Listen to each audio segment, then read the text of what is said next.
Hello বন্ধুরা, কেমন আছো সবাই? আশা করছি সকলেই অনেক ভালো আছো।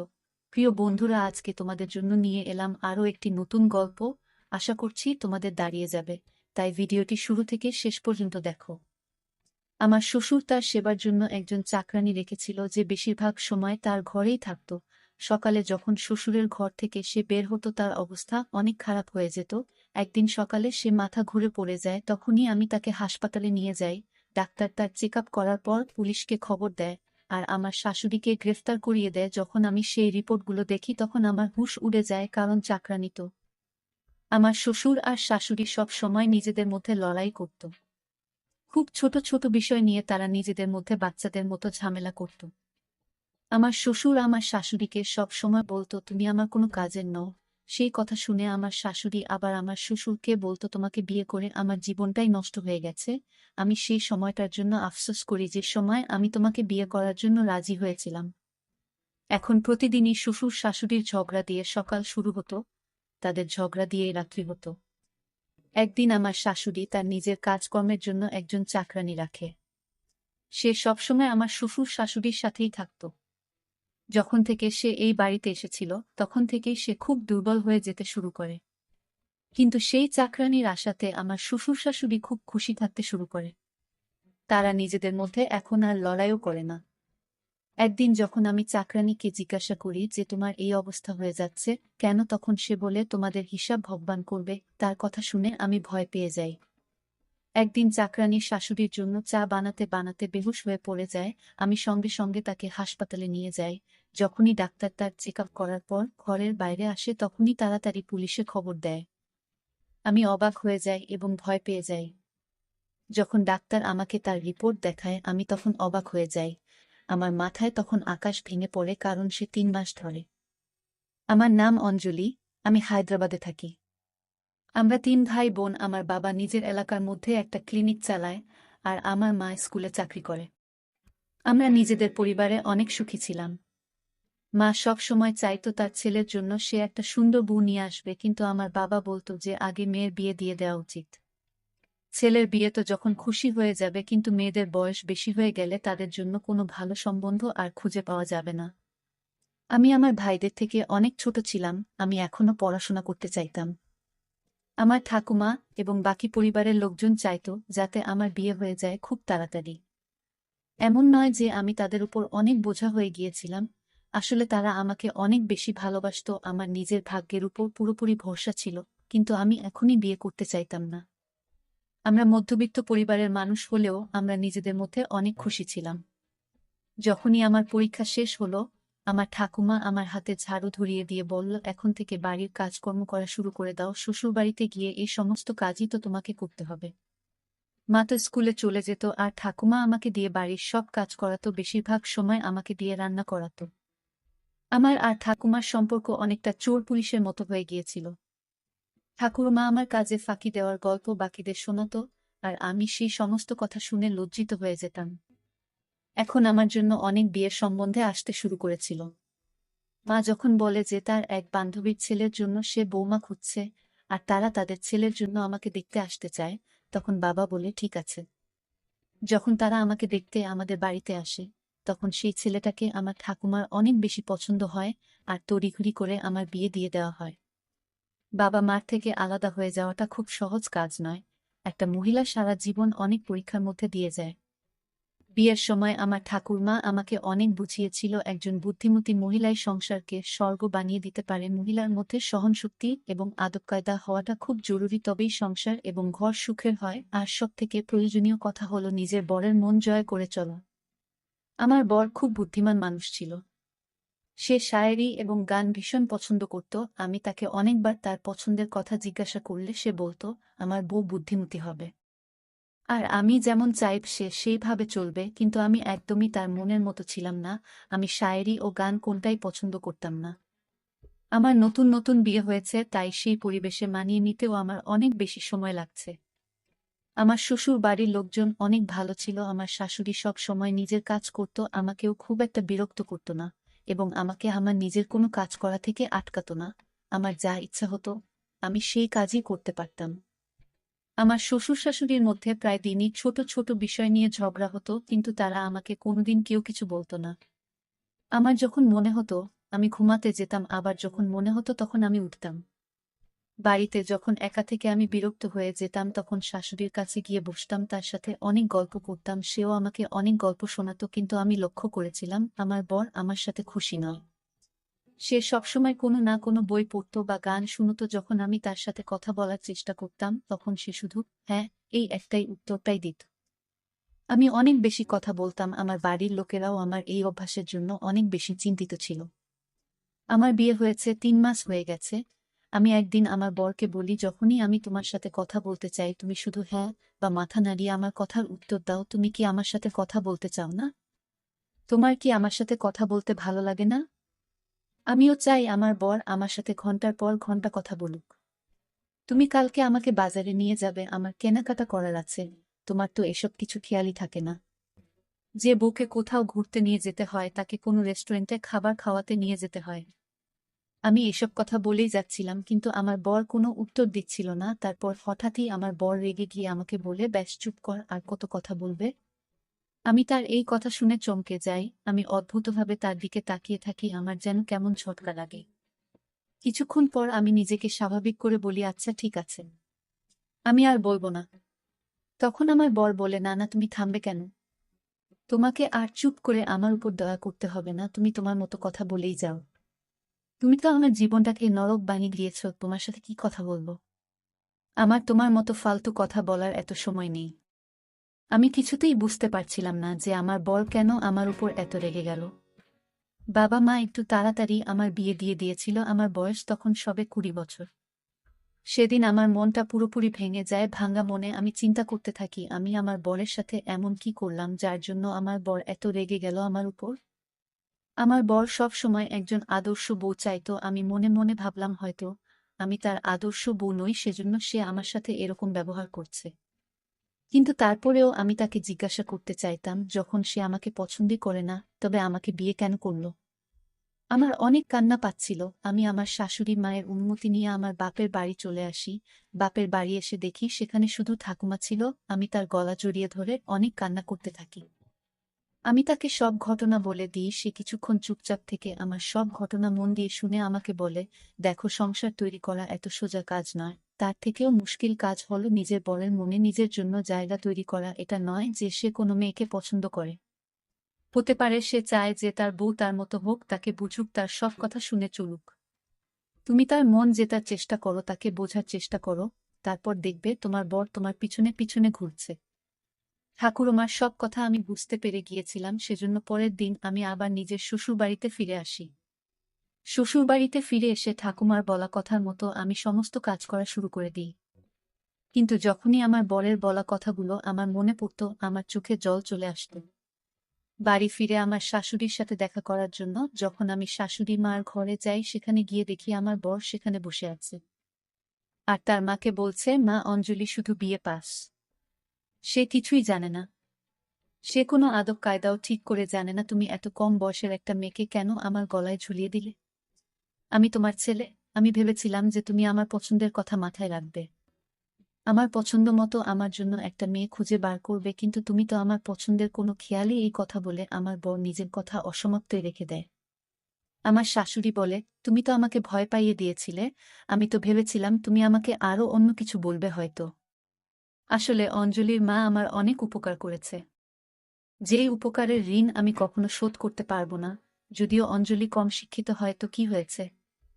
তুমি তাকে আরো বেশি পড়িয়ে নাও, তাকে সময় দাও, তাকে বোঝো। তার এখন বয়স কম, তুমি তাকে যেইভাবে বলবে সে সেইভাবে চলবে।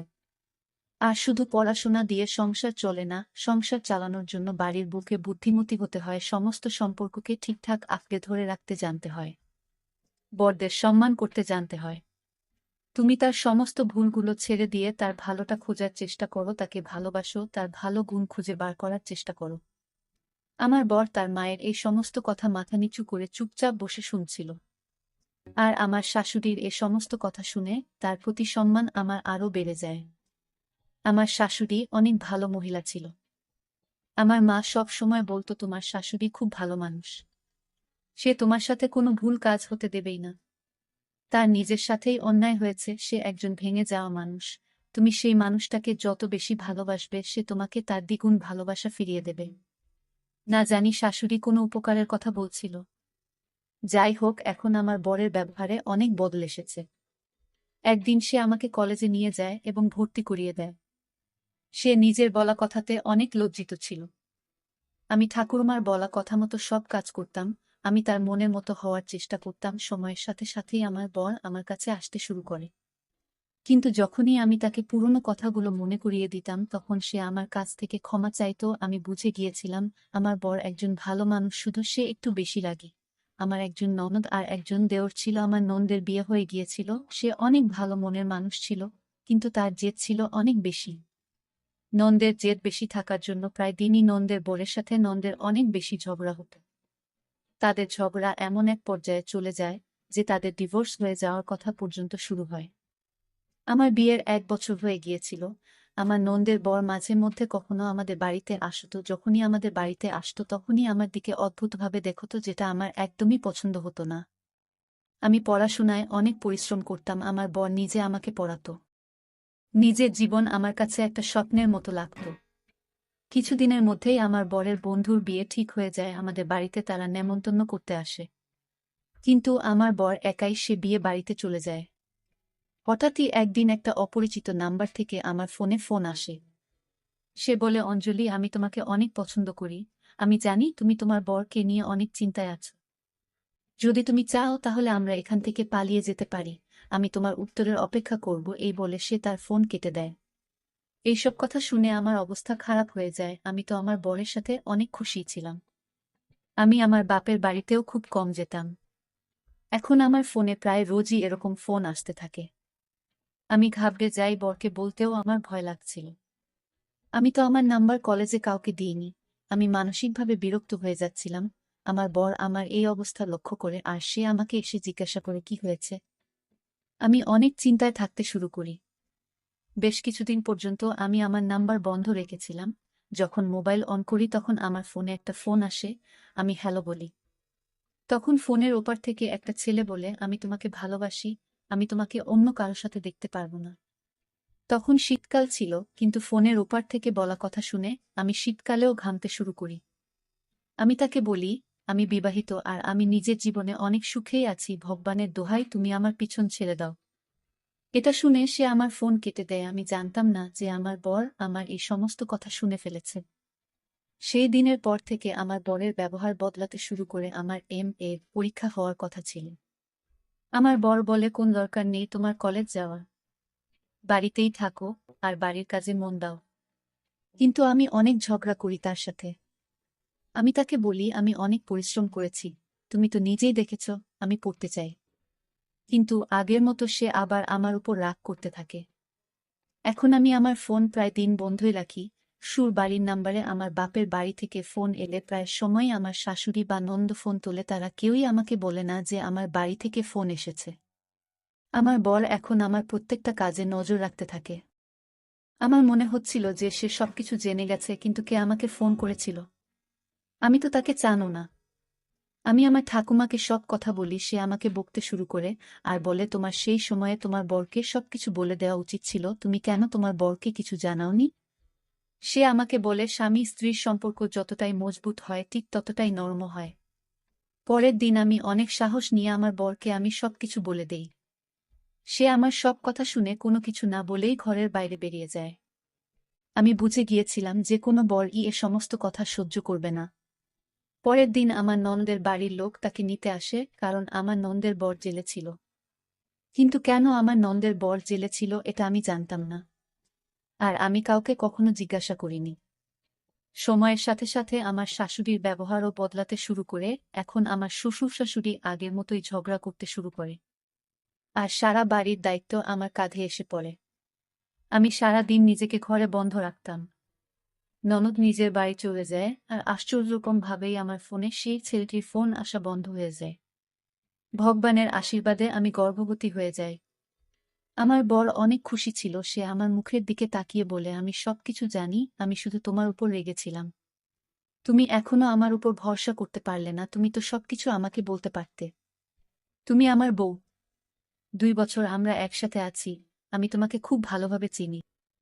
সেদিন আমার বর আমাকে বলে ফোনে তোমাকে বিরক্ত করা মানুষটি আমার বোনের বর, সে অনেক মেয়েদের সাথেই এরকম করেছে, আর এই কারণের জন্যই সে জেলে ছিল।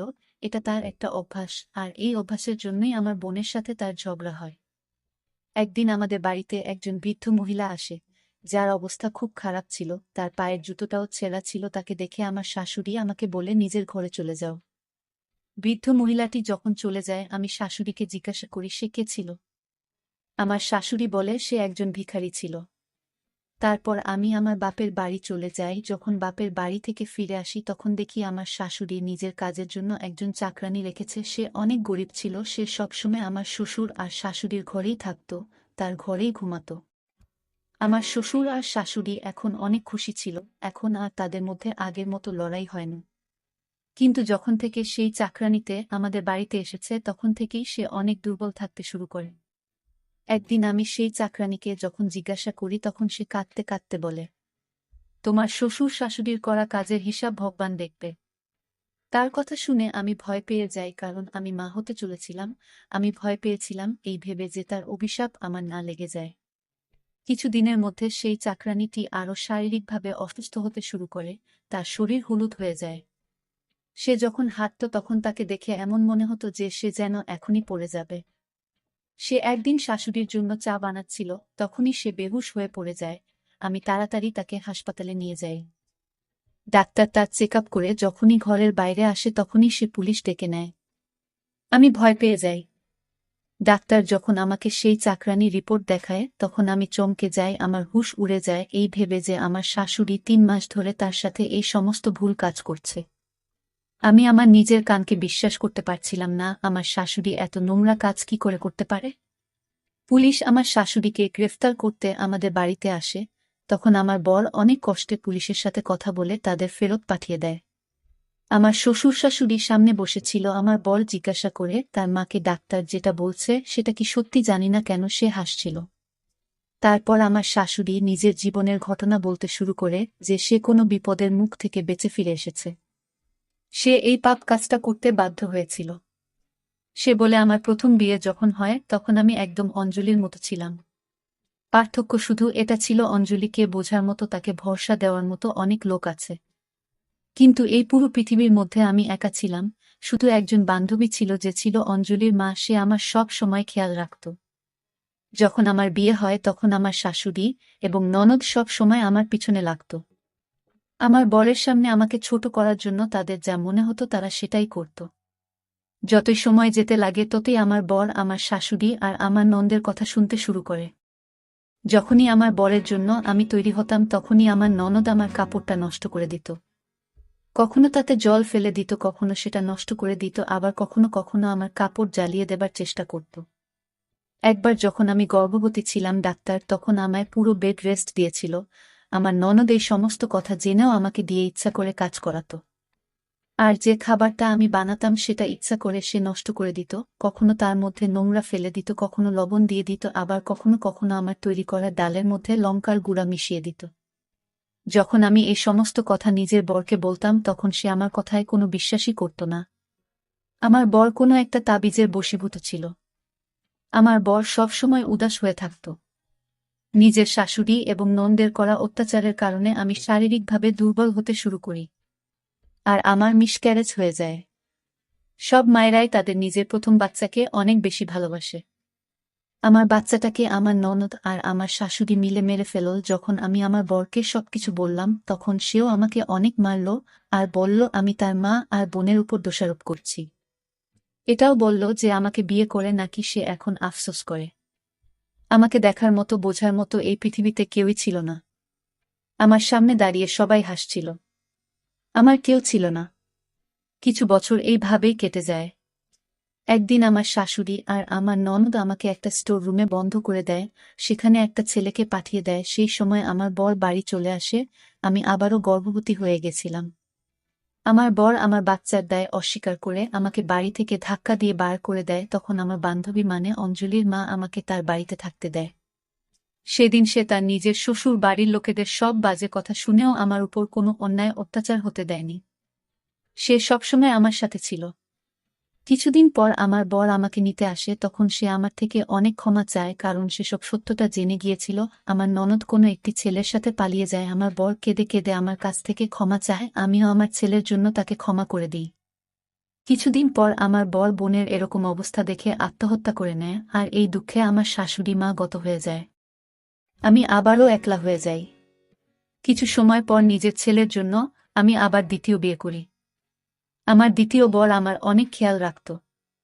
এভাবেই সময় কাটতে থাকে, আর আমার 3টে বাচ্চা হয়। সময়ের সাথে সাথে তারা বড় হতে থাকে। কিছু মাস আগে আমাদের বাড়িতে যে মহিলাটি এসেছিল সেটা আমার ননদ ছিল, যে বাড়ি থেকে পালিয়ে গেছিল।